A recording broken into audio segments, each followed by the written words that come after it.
demonstration speech will be on how to make tater tot casserole. I believe tater tot casserole is one of the easiest and most traditional meals.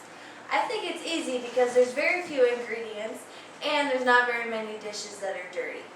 The ingredients that you're going to need is 1 bag of tater tots, a can of peas, or you can use green beans, whatever one you prefer, a can of corn, a can of cheese soup, and a can of mushroom soup, and 1 pound of burger.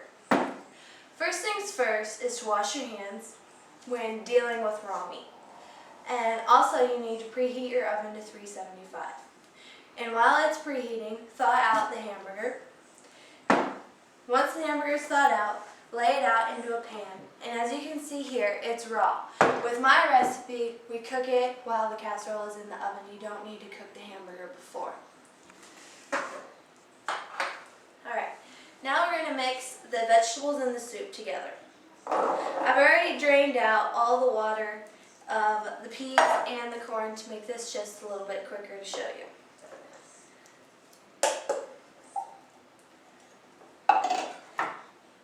My family has been doing this recipe for a very long time now. I've had lots of different tater tot casserole by going over to a friend's house or having it in school, and this is the one that's always stuck with me that I like the best. And over the years, my family has changed the recipe just a little bit.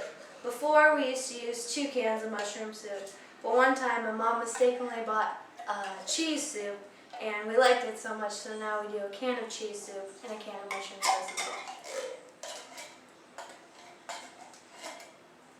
Alright. Now, I like to mix it in a bowl, but as college students, we don't really like to have that many dirty dishes, so if you want, you can just put it all in there. You don't have to mix it in the bowl for fewer dishes. Just going to mix this up real quick here.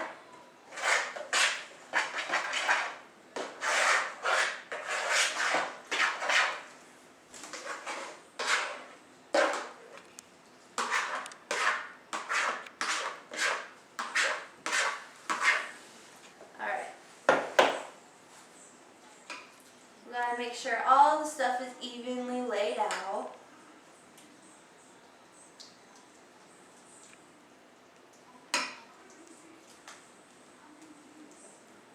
Alright.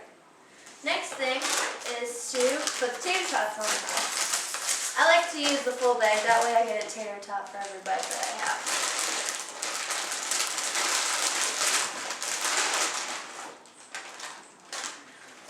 There's no special way to put the tater tots, but we just like to pile them all on top. Sometimes you can make it pretty, or sometimes you don't have to, depending on how much of a hurry you're in.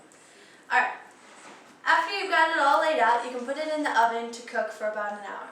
I, again, think this is a very easy meal for students to cook because, one, the prep time obviously is only 3 to 4 minutes, and then while it's cooking for that hour, you can be studying something else. And here is just like a little example of what it all looks like when it's all cooked. And it's really good. I hope that you try this recipe and enjoy it as much as my family does.